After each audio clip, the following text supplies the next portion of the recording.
नमस्कार, मैं आपके साथ मनस्वी सिंह और आप देख रहे हैं द पिलर। और इस वक्त हम मौजूद हैं मुजफ्फरनगर में, जहां आज भारतीय जनता पार्टी से जो कैंडिडेट है संजीव बालियान, वो यहां पर जो है जो जनसभा है उसको संबोधित कर रहे हैं। आप देख सकते हैं यहाँ पे लोग मौजूद हैं, तो आइए जानते हैं उनसे कि इस बार मुजफ्फरनगर का समीकरण कैसा होने वाला है। जी नमस्कार सर। नमस्कार जी। सर, इस बार जो मुजफ्फरनगर का समीकरण है, आपको क्या लगता है कि पिछले 3 बार से लगातार जो बीजेपी के खाते में जाता रहा है, इस बार क्या कुछ बदलेगा? या हाँ जी, बदलेगा, क्योंकि अब आरएलडी का भी गठबंधन है। बहुत भारी मतों से डॉक्टर साहब यहाँ से जीत कर जाएंगे। यहाँ पे जैसे टक्कर चल रही है, इस बार बताया जा रहा है कि संजीव बालियान और जो सपा से प्रत्याशी हैं उनकी टक्कर है, तो ऐसा कोई टक्कर होकर नहीं, माहौल एक तरफा है। मतलब यहाँ पर जो मोदी की गारंटी है, संकल्प पत्र है, और जो दूसरा न्याय पत्र है कांग्रेस का, तो यहाँ की जनता किस पर भरोसा? ये तो मोदी जी की गारंटी पे है जी सब। मोदी जी और योगी जी और मंत्री जी की जी भयमुक्त समाज है, कोई चोरी नहीं, चकारी नहीं, लोग आराम से सब सो रहे जी। मुजफ्फरनगर की ऐसी कौन कौन सी समस्याएं हैं जो आप एक्सपेक्ट करते हैं आने वाले समय में सरकार आती है तो वो समस्याएं तो फिलहाल तो कोई समस्या लग रही जी, बिजली पानी सड़क सब अच्छी है। ट्रेन ला रहे, ट्रेन मंत्री जी ट्रेन ला रहे 2029 में। हाँ। मेट्रो। तो इस बार जो है जो मुजफ्फरनगर की जनता है वो पूरी तरह से फिर से भारतीय जनता पार्टी और आरएलडी का जो समर्थन है उसके साथ है। बिल्कुल साथ है जी। इसका तो जब मंत्री तो वैसे ही डाल चला, घर में डाल बढ़ जाते सब अपने घरों में बढ़ कर ले, लोग कुर्ता पकड़ो फिर जा। इसका तो भाईचारे का पूरे मुजफ्फरनगर में। किसानों की समस्या जो थी वो उसका जो गन्ने वगैरह के लिए समस्याओं का समाधान था, क्या वो एक भरोसा जताया जा रहा है कि हाँ आने वाले समय में जब सरकार आएगी? किसानों का तो 80 समस्या का समाधान कर लिया। 40% तो एंथलोन बना दिया। हाँ। 40% रोड बना रहे, वाहन बना रहे। गन्ना तो दिखाई नहीं देने का। गन्ना तो सोना चांदी के भाव बिकेगा, जैसा चांदी सोना बिकना रोज, ऐसे गन्ना बिकेगा।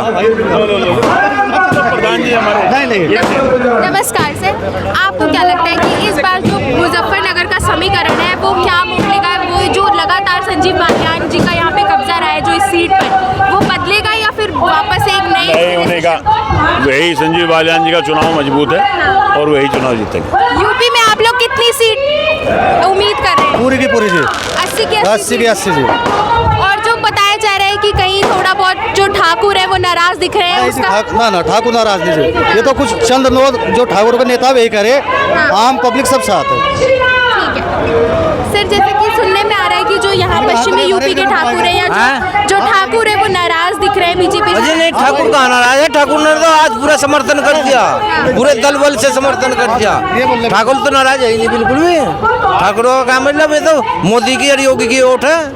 ठाकुर तो सर, इस बार क्या लगता है ये देश में 400 पार का जो नारा है भारतीय जनता पार्टी का, वो इस बार उसको छुएगी? बिल्कुल, पूरे देश में चुनाव सिर्फ 400 पार के लिए लड़े जा रहा है। किसी पार्टी का प्रत्याशी का चुनाव है ही नहीं, सिर्फ मोदी जी, योगी जी, ये उनका चुनाव है। और चुनाव ही 400 पार को लेके है। सिर्फ एजेंडा ये है कि मोदी जी को कैसे 400 पार तक पहुंचाया जाए। जो कांग्रेस का घोषणा पत्र है उसमें वो दावा कर रहे हैं कि हम जो है एक झटके में गरीबी को दूर कर देंगे, तो क्या लोगों को वो एक झटके में गरीबी दूर करने वाले भरोसे पे? ऐसा है ना, उन्हें पता है कि उनकी सरकार आई नहीं रही, तो जिसे पता है कि उसकी सरकार आई नहीं रही वो कुछ भी घोषणा पत्र में लिख दो। समझ रहे ना आप मेरी बात? उन्होंने लिख दिया कि 72,000 रुपए देंगे, सब घोषणाएं झूठी हैं। उनकी ना तो सरकार आ रही, ना ही बेचारों का घोषणा पत्र प्रभावी है। कुछ इनके लिए छोड़ दो। हाँ बिल्कुल। सर, आपको क्या लगता है, जैसे कि अभी जो यहाँ पे न्यूज़ आ रही थी कि यहाँ पे जो पश्चिमी यूपी में जो ठाकुर है वो नाराज चल रहे हैं भारतीय जनता पार्टी से, तो आपको क्या लगता है ऐसा कुछ है? ठाकुर नेता नाराज हैं। हाँ। नेता उसकी वोट नहीं होती है, वोटर नाराज नहीं है। हाँ। जो यहाँ बहू बेटियों की इज्जत बचाने का काम बीजेपी ने किया, जो दिन में रात में जो है काम कर रही है, वे सब महिलाएं जो है 99% बीजेपी को मत करेंगी। जो हिंदू महिला मतदाता अगर बूथ पर जाएगी तो बीजेपी की वोटर है, क्योंकि उसको सुरक्षा दी। यहाँ तो लोगों के मोबाइल, चैन, अंगूठी, कान के कुंडल ये सब टूट रहे थे। ये जब 12-12 बजे तक महिलाएं घूम रही, तो ये जो सुरक्षा का भाव है ये बीजेपी की जीत है। जो कांग्रेस पार्टी है वो दावा करती है कि इस बार जो ये 400 पार है वो धरा का धरा रह जाएगा और कांग्रेस एक बार फिर से उभर कर आएगी इस बार के चुनाव में। कांग्रेस तो नेतृत्वहीन पार्टी है, वहाँ कोई नेता थोड़ा ही है जी, तो कोई कुछ भी बोल दो तो उसको तो कोई ना उसका विजन है, ना कोई लीडर है, ना कोई उसका आधार है जी। कांग्रेस वाले तो 10-20 सीट लिया में तो बहुत बड़ी बात है।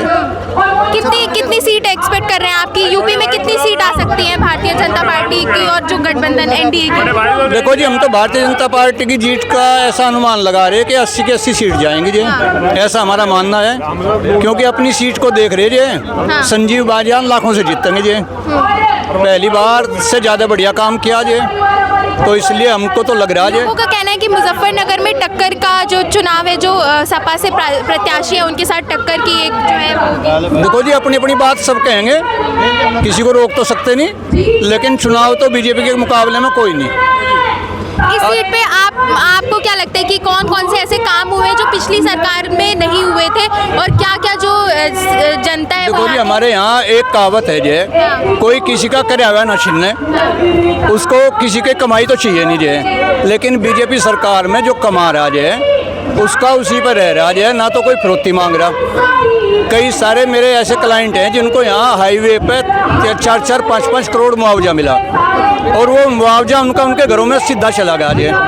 अदरवाइज 50-50 लाख उन्हें देने पड़ते जी फिरौती के रूप में, या मरे हुए पाते। तो ये जो एक पॉइंट है जी, यही बीजेपी की जीत है। नमस्कार सर, आपको क्या लगता है कि इस बार जो मुजफ्फरनगर की जनता है वो समीकरण बदलेगी, या वापस से लगातार जो सांसद बनते आए हैं संजीव बालियान, इस बार भी दबदबा बालियान जी को ही वोटिंग है 100% यहाँ पे, और कोई नहीं है। 1 लाख वोटों से ऊपर जीतेंगे बालियान जी यहाँ पे। मतलब क्या लगता है कि जो आरएलडी का गठबंधन हुआ भारतीय जनता पार्टी के साथ, उसका एक बेनिफिट ज्यादा मिलेगा? आरएलडी के गठबंधन से बहुत फायदा हो गया। पश्चिमी यूपी में जो एक कहीं ना कहीं बीजेपी लैग करती थी, वो आरएलडी की वजह से आरएलडी के गठबंधन से और ज्यादा वोटों से जीतेंगे, जो आरएलडी का जो गठबंधन हुआ है। कितनी सीट एक्सपेक्ट कर रहे हैं इस बार जो है यूपी में? यूपी में करीब 78 सीट के करीब इनकी आएंगी। उनको कहने को तो 80 सब कह रहे हैं, लेकिन मेरा जो अनुमान है वो 78 सीटों का अनुमान है। इस बार क्या देश में 400 पार है, जो बीजेपी का एक मोटो है जो चल रहा है नारा कि इस बार 400 पार, वो क्या 400 पार होगा? 400 पार तो 100% होगा। साउथ में अगर अच्छा कर जाए तो 400 पार हो जाएगी बीजेपी। और सुनाओ, बताओ, ठीक है। तो जैसा कि आपने देखा कि यहाँ के लोग ताल ठोक के कह रहे हैं कि इस बार भारतीय जनता पार्टी और जो एनडीए की सरकार है गठबंधन की, वो 400 पार का आंकड़ा पार करेगी, और पश्चिमी यूपी में इस बार आरएलडी के गठबंधन के साथ बीजेपी को जमकर फायदा मिलेगा। आने वाले चुनाव में ये तो पता चलेगा नतीजे से कि क्या ये असर डालता है। बाकी जानने के लिए देखते रहे दा पिलर।